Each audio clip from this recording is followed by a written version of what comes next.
What up, Marsh? Hey, What up, thanks for Mark? calling. What up, Yells Pod? This Yeah, you need a podcast. What are we doing? I Well, don't. I want to hear your thoughts. I don't. You should tune in to Hard in the Paint. It is just lunacy. I don't even know if I talk about anything that really makes sense on there. But look, Maryland UConn. I had to hit you after this one because that game didn't make sense. Cooper Kingy Cross, whatever, going crazy. But UConn. I was more disgusted by how they played than I was impressed by Cooper. I don't know what you guys Well, are. I don't know. Cooper, 34, 5 and 4. He's a joke, and it is a joke that anyone at Bleacher Report thinks that he's not the number 3 guy in the country. And if I'm picking number 1, I'm probably taking Cooper Kingy Cross. I don't care. At the number Like I will one, glad. Yeah, 100%. I will take him over Lemarian Sherwood. I would take him over Jamison Johnson. I would take him over Trey Turner, and I would not be upset with that at all. I get big men, but that he is insane, dude.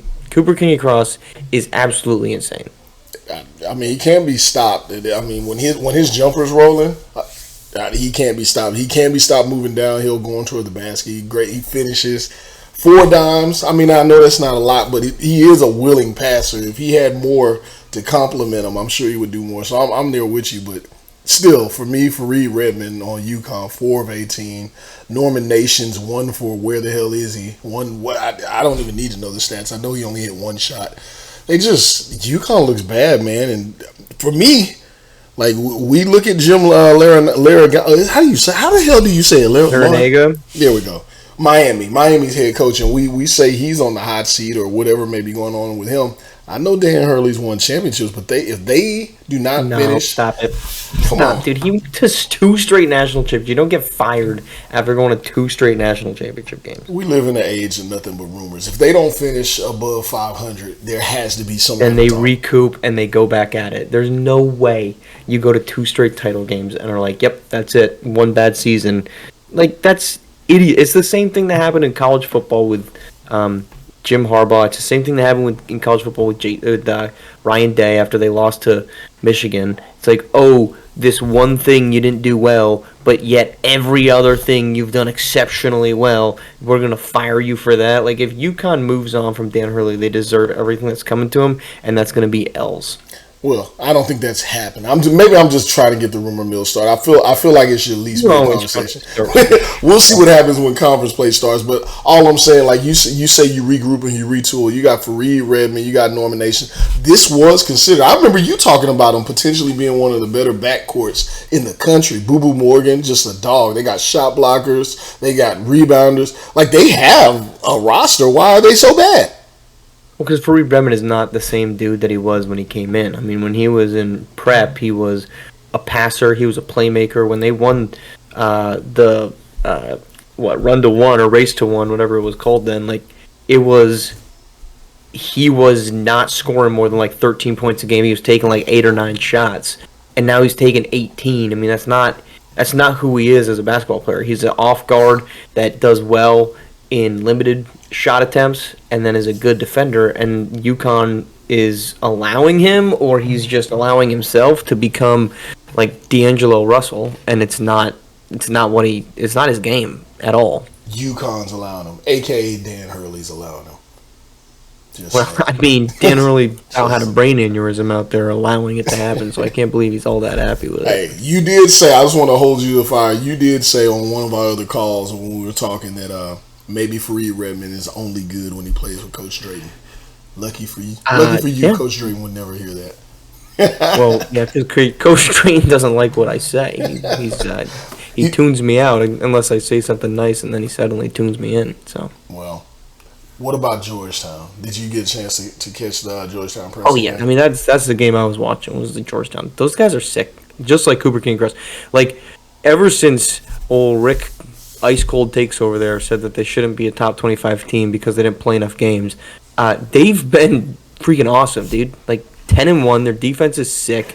Jay Laster does not look like the same dude that he was before. They've got multiple guys. I mean, tonight they have 5 guys scoring double figures. Crazy. And like Atlee Backman is like your quote unquote best player, and he goes 4 of 11, and you still win by 21. I mean, that was a sick win. And that's the first time Princeton has played anybody worth a damn, and they did not look good. That's because Georgetown looked really good. Jay Lasser was playing like he had money on the game. I mean, it's DC. He might have. I mean, we don't know what kind of politicking be going up there if you want to talk about it. I don't know. You got and Keith Singleton, Brandon Smith, dudes, ugly jumpers and all. They play D. Man, Brandon Smith is. I'm a huge Brandon. It's 17, 5, 5, 3, and a block. I mean, one of the dirtiest of all dirties. And they hit 15 threes. 15. Like, do they normally shoot like that? Is this how they normally get down, Marsh? I didn't think so. I feel like they were normally a defensive team, but they've been completely different this season, especially lately. I mean, they just got guys. I mean, it's nice because I like the Hoyas. I've never really been like a favorite team college basketball guy. Like when you grow up in Vermont, there's nobody to root for, so you just kind of like root for, who's relevant. The Warriors. And so like what's that? The Warriors, right? I mean, don't stop it. They're cooking right now, by the way, so I don't want to hear it. They're beating the very, very good Philadelphia 76ers, so the Warriors are back. But no, I like the Hoyas back with like the Otto Porter, Greg Monroe days, so it's nice that they're not dog crap getting led by, who's that white dude that won the dunk contest but was in the G League? Mac McClung. Like that was their best player. Like, come on. He played for Georgetown? He did before he went to Texas Tech. That's what we need though, real quick, because Georgetown has played Harvard and Princeton. I would love to see like a little smart person tournament, and it's like Georgetown, Harvard, Princeton. I don't know who's the other smart school out there, but like a super duper, I don't know, because you got like the Ivy League's not there, right? Like Princeton and Harvard left the American, like a Duke, throw Duke in there, and you just get like the super smart people. Why would you put Duke in there? Like a quick one. Because Duke's a tough school to get into. What do you mean? Why would you put Duke in there? What about Cornell? You throw Cornell in there, get Andy Bernard on the court. Yeah, let the Nard dog call that game. That's what we need. We need like a smart person tournament and just be like, all right, who's the best smart team that's good at basketball, and we find out. I think that would be fantastic. I'm with you. I like the Nard dog. I think the student section, the band section, do that every time they score. I'm with you. That's crazy. They're screwing it up. Well, the last game I checked. I know you probably saw the early portion of it. If you didn't, that New Mexico Jackson State game. You got to go back and watch it because I just feel like that game summed up what D Woodley is. He shot 33 shots, Marsh, and he only hit like maybe 3 or 4 of them in the first 36 minutes of the game. The last 4 minutes, he went crazy. JSU almost came back. Crazy turnover in the backcourt for New Mexico. And then they lost. Jackson State loses the game because of a well-timed double team, and nobody was ready to play ball. And it's like, they're just now coming to American Conference. It was the quintessential how a non-major squad loses in a conference, but it was really good. Like you gotta go back and check it out. I know you had thoughts on D Woodley, so get him off your chest. I mean, man. he's kind of. I normally don't like big personalities, but I kind of like it. Like he's just chaos. And you say, like, okay, took 33 shots. You're like, okay, well, somebody else should have taken more shots. It's like, Renzo Bryant took freaking 16, dude, and he made 5 of them. Like, there's no real good excuse. I don't know how the hell Jackson State ended up with 71 points when Woodley, like you said, goes 9 of 33, and Renzo Bryant goes 5 of 16, and nobody else takes more than 8 shots and scores in double figures. Like, it's a miracle that Jackson State made that thing close. Because, yeah, I turned it off in the second half because, like, this is boring. It's just a D. Woodley brick show, and that's what I get for leaving early because, obviously, they made it interesting. Hey.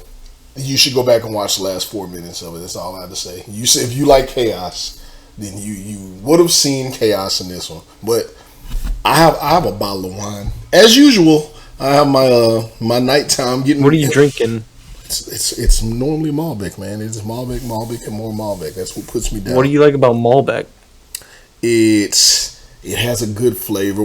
For me, when I first taste it. It feels like a cab. It's simple, but once it gets to the back of your mouth, and it hits your, the more sophisticated part of your taste buds, that's where you get that quick little tart and you get a good burst of flavor before you swallow it. And then, again, it's full bodied, it's thick, and it puts me to sleep. So, Malbec's my number one. Fucking heyday right now. I've never done Malbec. I've always gone like Pinot. What's the red Pinot? There's a red Pinot, right? Noir? Yeah. Yeah. But maybe I'll have to try Malbec. You know what I do like? I like a nice port. I don't really drink a lot of. I had a phase where I tried to like wine, and I realized they all tasted the same. But I was also 23 and had no money, so I was pretty much. They don't all taste the same. It didn't matter what it was. Not anymore. They do not all taste the same. At that time, they probably did.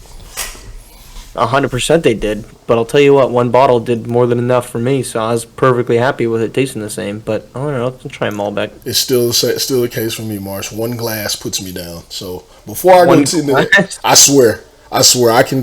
Not that I'm proud of it, but I can, drink whatever, have shots with the best of them. But one glass of wine, I'm going to sleep in about 30 minutes, no matter where I am. You're a white woman. Absolutely. I'm a young white girl. I tell everyone that I'm a college age. I am Dua Lipa with blonde hair. Don't put that in. Before I run, man, I know I had to ask you about all this, the Brian Vaughn stuff. I have no thoughts, but I definitely want to know your take on it. This whole who called him bums and his team stinks. What's the big deal here? Why are we getting up and why did they send him to anger management? Honestly, he called people bums. He's how old? 19, 20 years old. There's a lot worse things that he could have called anybody, and we figured calling teammates bums to his brother is worth anger management class. So I'm not shocked at all that he didn't go to anger management class.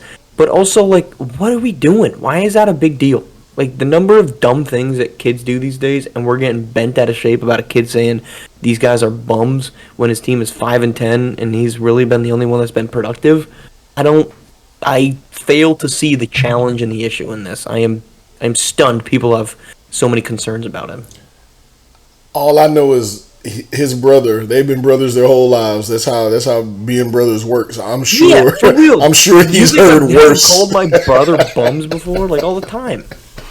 I know. Well, hey, Colorado's got some. They got more than primetime Dion drama. So hey, the lights are on out there. Is he leaving? You think he's leaving? No, Colorado. I don't think so. He's a smart. What if he takes he's not going to become the Patriots head coach with his son at quarterback? Absolutely not. No, I don't think so. It sounds good. It's nice to be wanted. I think that's what he wants. He would like to speculate. The speculation is it feels good to be wanted. But he also, unlike Mike Tyson, think he cares about his legacy. That's not going to work out very well. I think he knows he has a good thing going. I mean, he wouldn't mind if he had a little pause shot, though. I'm sure, just like Mike Tyson got. Hey, $20 million. But no, he still has something in the tank after this. Mike didn't. That was it. Mike hasn't had anything in the tank since he was 30. I don't want to talk about it. He shouldn't have took that dive. It made him look bad. Don't get me started, man. I got a glass of wine, man. I'm getting out of here. Losers. All right, you enjoy your glass of wine. I got to go watch the Warriors probably choke this game away despite the fact that they're up 20. I'm cheering for them to lose. Catch you tomorrow, man. Of course. See ya. Peace.